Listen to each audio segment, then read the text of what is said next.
Halo semuanya, perkenalkan nama saya Fathia Fatimatu Zahra. Pada kesempatan kali ini, saya akan menjelaskan Pancasila sebagai ideologi terbuka.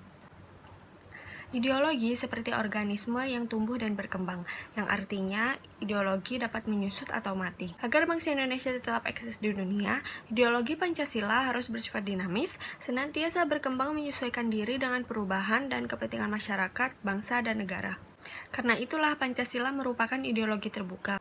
Karena ideologi terbuka adalah sebuah gagasan atau ide yang memiliki keterbukaan dalam pelaksanaannya.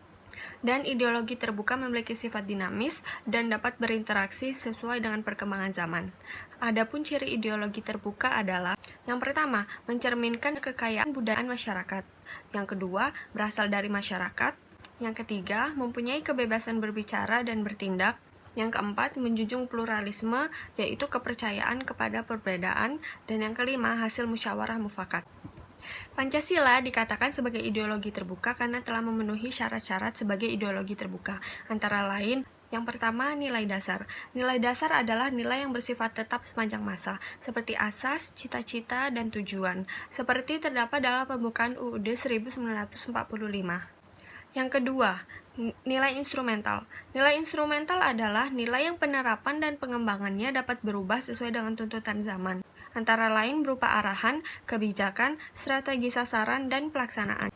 Yang ketiga, nilai praktis. Nilai praktis adalah nilai yang merupakan realisasi dari nilai-nilai instrumental dalam kehidupan nyata bermasyarakat, berbangsa, dan bernegara. Sebagai ideologi terbuka, Pancasila memiliki 4 dimensi utama, yaitu: yang pertama, realitas, yang artinya ideologi mencerminkan citra bahwa dirinya sama dan sebangun atau identik dengan realitas yang ada di dalam masyarakat. Dengan kata lain, ada kesesuaian antara ide-ide yang ada dengan fakta di lapangan. Yang kedua, idealisme, yang artinya di dalamnya terkandung nilai-nilai dasar sebagai ideologi dan cita-cita ideal yang mampu menggugah harapan, optimisme, dan motivasi bagi para pendukungnya, sehingga benar-benar diyakini pasti dapat terwujud dalam kenyataan.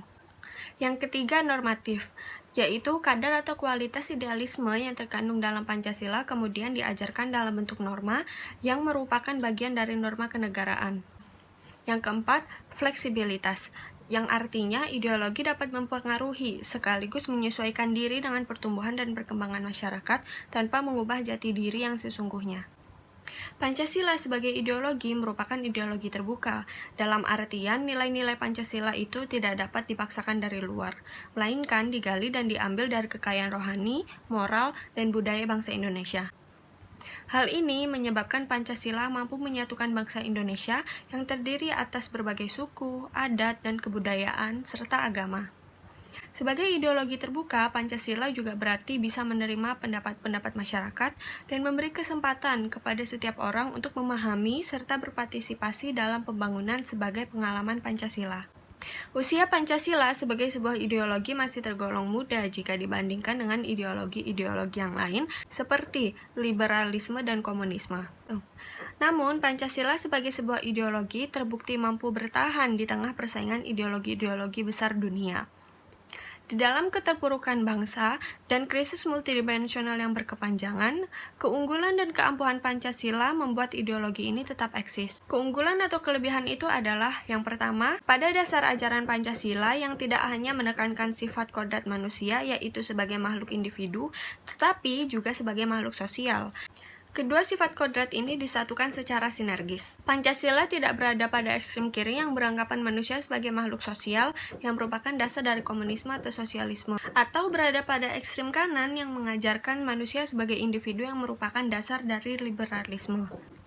Bangsa Indonesia dengan ideologi Pancasila mempunyai keuntungan bisa dekat dengan liberalisme maupun komunisme, sesuai dengan tuntutan dan perkembangan tanpa meninggalkan nilai-nilai Pancasila. Sejarah membuktikan dengan runtuhnya negara komunis terbesar di dunia, negara-negara lain yang mengandut paham serupa akan banyak yang runtuh pula. Demikian juga suatu saat jika perkembangan ideologi liberalisme mencapai titik jenuh dan mulai surut, maka negara-negara yang mengandut sistem tersebut tentu juga akan ikut hancur.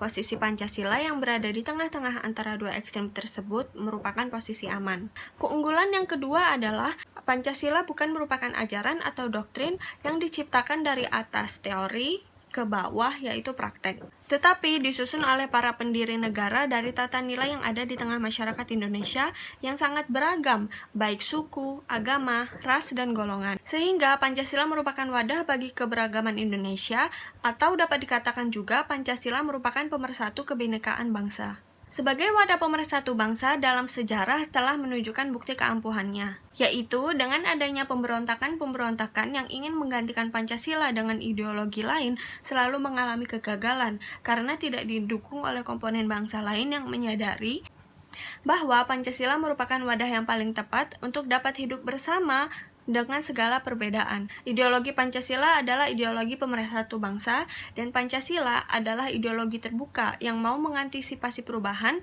baik dari luar maupun dari dalam. Sekian dari saya, kurang lebihnya mohon maaf. Terima kasih.